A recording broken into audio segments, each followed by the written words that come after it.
Ahora le toca el pase a Juanjo Vera. Es licenciado en Arquitectura Técnica por la Universidad de Navarra, ingeniero de edificación por la Universidad de Zaragoza. En el año 2000 ingresó en la empresa Tecnicasa como validador de jefe de zona de oeste de España, para luego ingresar en ARC 21 como arquitecto técnico. Desde 2008, Juan José compaginó dirección técnica de Europrep, ahora Montepino, con el ejercicio liberal. Aunque desde el 2002 colaboró con la empresa familiar, no fue sino hasta el 2014 cuando decidió centrarse únicamente en el desarrollo de Montepino Logística, la empresa familiar que fundó su padre hace más de 2 décadas. Desde entonces sus esfuerzos han centrado en profesionalizar la compañía y lograr crecimiento sostenido que ha tenido en los últimos años. Le va a tocar hablar sobre la evolución y futuro del edificio en la logística. Por favor, Juan.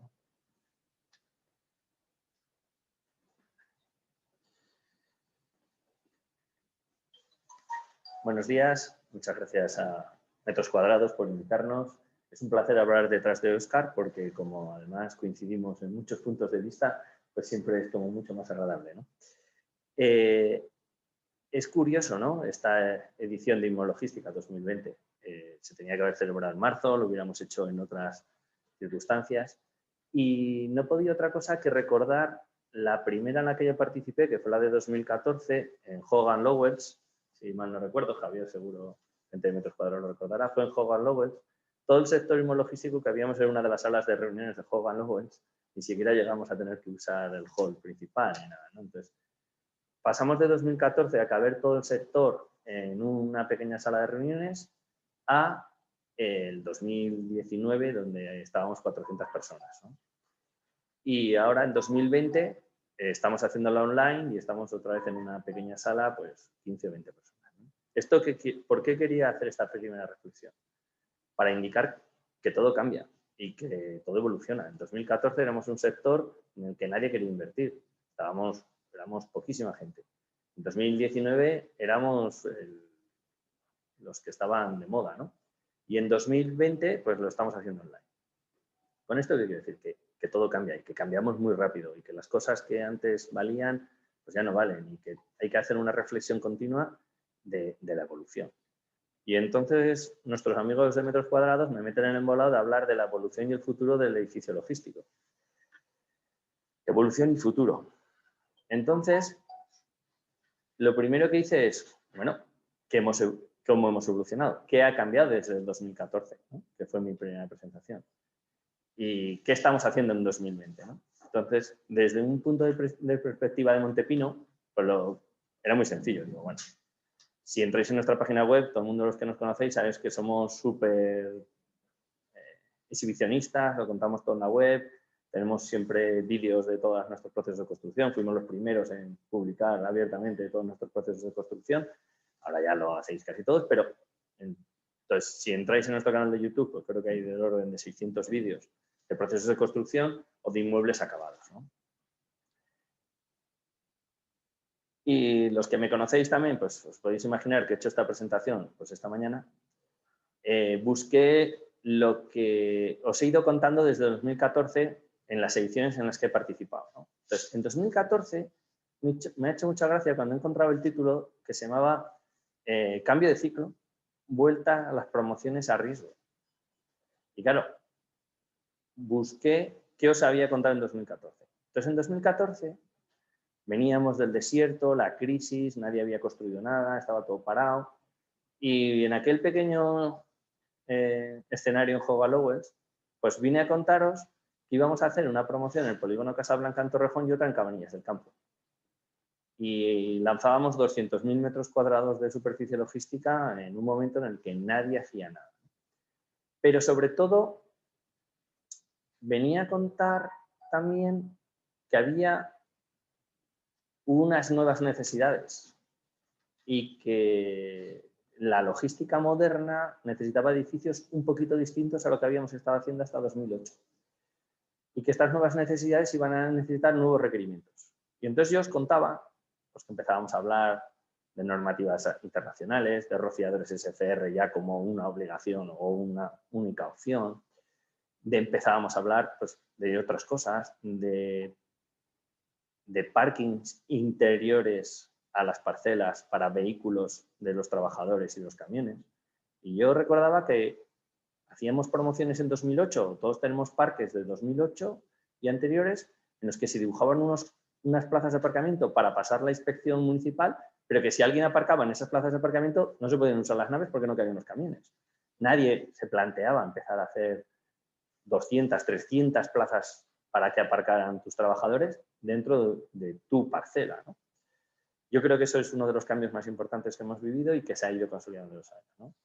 Y por último, aquel día empezábamos a hablar, no pasa la presentación, ahora, de las certificaciones LEED. O sea, cuando nosotros en 2014 hablábamos de que esto era una necesidad y que todo lo nuevo iba a ser certificado LEED, pues nos encontrábamos que solamente las grandes promotores internacionales, como podía ser en aquel caso Gaisley, donde estaba Oscar antes, bueno, que era GLP, hacían certificaciones LEED. O sea, el parque con certificación medioambiental pues podía ser un 1 o un 2% del total del parque, siendo muy generoso, ¿no? Y ahora mismo, pues yo creo que nadie se puede plantear hacer un nuevo desarrollo que no tenga una certificación medioambiental. En 2015-16 os hablé del mercado, las expectativas del mercado, porque me lo pidió la gente de metros cuadrados, pero en 2017 me volvieron a meter en otro pequeño embolado, que era hablar características que debían reunir las plataformas del futuro o cómo ofrecer un producto adecuado a las nuevas necesidades de los usuarios. Nada menos. Y os volví a contar un poquito lo mismo, ¿no? Que había que adaptarse a los nuevos requisitos de los usuarios, el alto grado de tecnificación que ha nombrado Oscar. Las naves ahora tienen un grado de tecnificación muy elevado. ¿Por qué? Porque los operadores logísticos como DHL necesitan tecnificación, necesitan poder automatizar sus naves, necesitan poder hacer procesos eficientes, ¿no? Volví a recalcar en la aplicación de los estándares internacionales. Si analizamos el sector de la logística, no de la inmologística, veremos que ha habido una concentración enorme del sector, una concentración, una consolidación, que además todas las tendencias dicen que va a seguir en los próximos años. Entonces, vamos a grandes empresas internacionales que tienen presencia en los 5 continentes y que necesitan que sus almacenes sean pues, lo más parecidos en todos los puntos del mundo, porque sus operaciones van a acabar siendo muy parecidas, ¿no? Volví a hablar de la certificación, las altas prestaciones y añadía un concepto, ¿no? Que en la vez anterior no había, que Óscar también ha nombrado, la flexibilidad conceptual. Tenemos que hacer edificios que sean súper flexibles. Yo el otro día discutía con una persona porque me decía que las líneas de pilares en ejes de estanterías daba igual. Y le dije que sí, mientras hubiera estanterías. Se me quedó un rato, me dijo, ¿cómo que mientras haya estanterías? Digo, claro, tú estás pensando que vas a hacer un almacén estático donde vas a colocar unas estanterías y nunca se van a quitar esas estanterías. ¿Cuál es nuestra experiencia en los últimos años? Que tú haces un layout de estanterías, a los 2 años están haciendo una operación de picking y desmontan montones de estanterías, lo vuelven a montar en otras disposiciones. Necesitamos edificios que sean flexibles. El que no entienda que esto va de flexibilidad, pues va mal. He prometido que voy a ser rápido porque quiero que haya el máximo debate posible, ¿no? Y volví a especificar pues, las amplias playas de maniobra, las soleras, las puertas y los muelles, las certificaciones medioambientales. Volví a insistir un poquillo en eso, ¿no? A ver si pasa. No.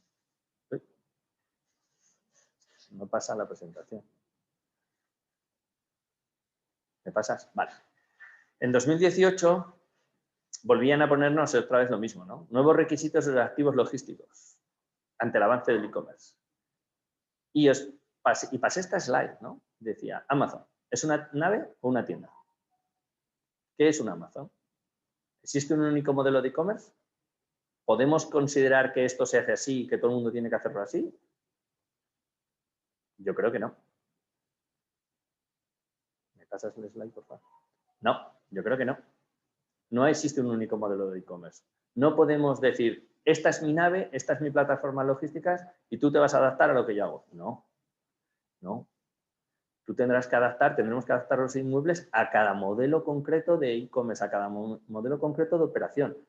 Y centrándonos en adaptarnos al cliente, conseguiremos que los operadores logísticos puedan trabajar mejor, cada uno en sus peculiaridades, ¿no?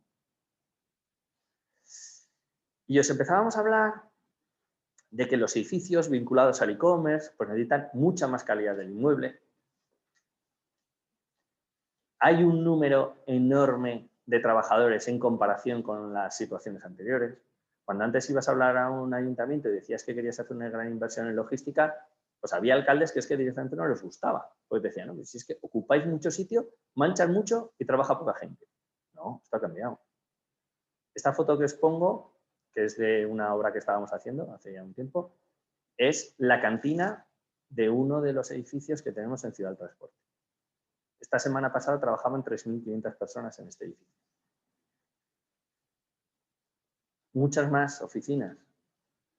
Pero aquí podemos encontrar los dos modelos. Naves con muy poquitos, que necesitan muy poquito espacio de oficinas, pues porque por su operativa pues apenas tienen necesidades, y te encuentras edificios que te están pidiendo 4.000 metros cuadrados de edificios de oficinas para una gran plataforma logística. ¿Por qué? Pues porque tienen mucho personal, tienen muchos procesos. Entonces, volvemos a lo mismo. No podemos llegar y decir, no, mis naves tienen el 5% de oficinas. ¿No? ¿Por qué?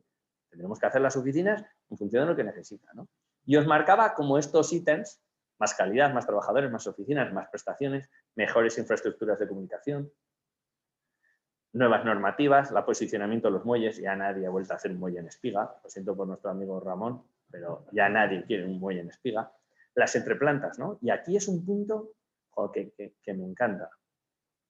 Antes de la crisis hacíamos entreplantas, o se hacían entreplantas para colocar más GLA. Decían, bueno, cuando si no me salen los números, le metemos un poquito de entreplantas, coloco más GLA, alquilo más metros cuadrados, oye, y mejora mi número.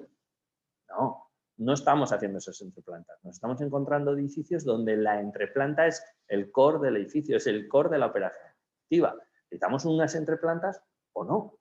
Nosotros estamos haciendo edificios en el mismo polígono, Ciudad del Transporte, Guadalajara. Tenemos edificios que no tienen ni un metro cuadrado de entreplanta y edificios que tienen 60.000 metros cuadrados de entreplanta. ¿Por qué? Porque la operativa que realizan es distinta. Y conceptualmente son parecidos y usan la misma retícula de estructura. Pero nos adaptamos. Mucha más potencia eléctrica. Óscar lo ha nombrado. El coche eléctrico, las automatizaciones, las robotizaciones.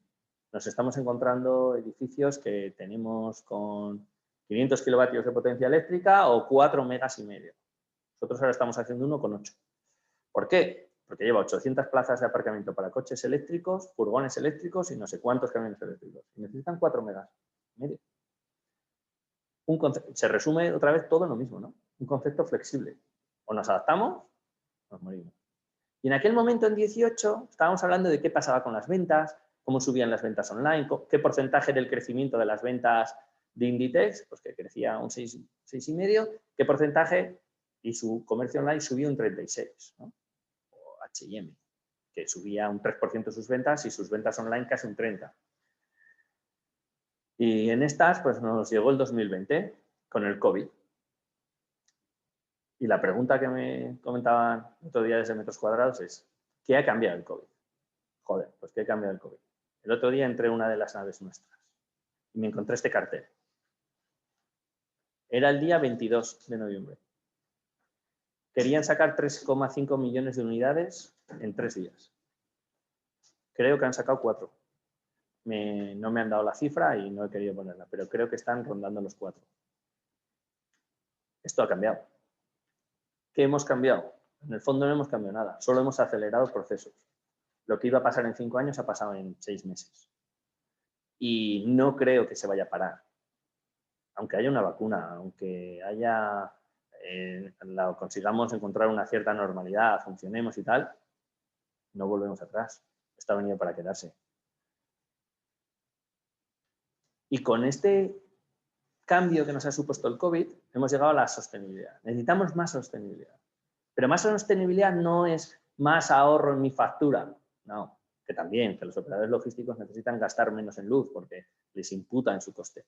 Pero necesitamos ESG, social, gobernanza. Óscar hablaba de los trabajadores. Los trabajadores creo que es el corazón de cualquier empresa. El que entienda que yo puedo sustituir mis trabajadores de cualquier forma y me da igual que tener una rotación X de trabajadores, pues creo que se está confundiendo, ¿no? Óscar lo ha dicho. Al final, en igualdad de salarios o salarios relativamente parecidos, pues tú trabajas donde mejor estás. Punto. Se ha acabado el zulo, donde alguien trabajaba en un despacho sin ventanas, sin luz, en un cuarto. Se ha acabado el que los trabajadores tomen café en un cuartucho inmundo, de pie, que nadie cabía, que en cuanto había 3 personas no podían estar. En el COVID se ha demostrado qué edificios han funcionado. Los que tenían capacidad de que sus trabajadores pudieran trabajar en una situación razonable. Y te encontrabas pues, sitios donde pues, podían establecer recorridos de circulación para que no se cruzara el turno de entrada con el turno de salida, donde tenían vestuarios donde la gente se podía cambiar. Se acababa. Y yo hace años visitabas naves y entrabas a los vestuarios y decías, es que vamos. Y ahora cualquiera de los edificios nuevos entras a un vestuario y es igual que el del gimnasio al que vas o el baño de tu casa. Necesitamos entender así la sostenibilidad con un criterio. ¿Y cuál es el resumen? Profundizar en todo el proceso que nos ha pasado. Ya no son tendencias, es realidad. Lo que alguien podía decir antes, bueno, pues ya veremos esto del e-commerce o esto de la sostenibilidad, los espacios amplios, esto son tendencias. No, de tendencias nada. Son realidades. Y los cambios futuros van a ir mucho más rápido. Lo hemos visto. Vivimos en una sociedad de la inmediatez, siempre lo cuento. Tú te compras un libro, ves que tardan 4 días, no lo compras. Buscas otra página que te lo entreguen mañana. ¿Lo necesitas mañana? Bueno, ¿podrías esperar 4 días? Seguramente. Lo compras y te mandan, y te compras el libro y en el momento que lo compras te mandan el ebook. Te dicen, mientras le llega puede usted empezar a leerlo. Joder, lo he hecho. Ni siquiera he podido esperar al día siguiente, ¿no? Los cambios van mucho más rápido. Y como sabéis que es una slide que me gusta mucho y que he usado creo que por 6 veces o 7 en años distintos, tengo que ir actualizando cada vez, este es el resumen. Bueno, con esto tengo un problema, que tenemos mucha gente joven en Montepino y ya no sabe qué teléfono fue ese. Pero en 2003, el que tenía ese móvil y jugaba al jueguito aquel de la culebra, vamos, eras capitán general. Ahora tenemos un iPhone, 2020. ¿Podemos obviar los cambios? El que pretenda hacer logística como hacía en 2003, pues estará fuera del mercado. El que pretenda construir los mismos edificios que en 2003, estará fuera del mercado. Y hay quien lo entiende y quien no lo entiende. Nokia ha pasado de valer 82.000 millones a valer 20.000. De cotizar a 17 a cotizar a 4. Y Apple pasó de cotizar a 0,38 a 128. No me molestaba en calcular el ratio, pero da igual. De valer 7.000 millones a una cifra que no soy capaz de decir. Creo que son 2, algo billones de euros. No quiero decir que todos vayamos a ser Apple, pero alguien entendió los cambios y alguien no entendió los cambios. ¿Cuántos iPhone ha habido? Es el 12. Todos los años hay un nuevo iPhone. Nadie se plantea. Ellos no se han planteado que hice un iPhone, joder, lo vendí de puta madre. Voy a seguir haciendo el mismo iPhone. No. Porque llegan los chinos, llegan los unos, los otros, tal, y te tiran. Si quieres seguir, tienes que cambiar cada año, cada nave. Si tú, yo os pido que entréis en nuestra página web, veis los edificios y vais viendo, veréis que todos tienen un hilo conductor, todos son parecidos, se notan que todos los hemos hecho nosotros, pero todos son distintos. Muchas gracias.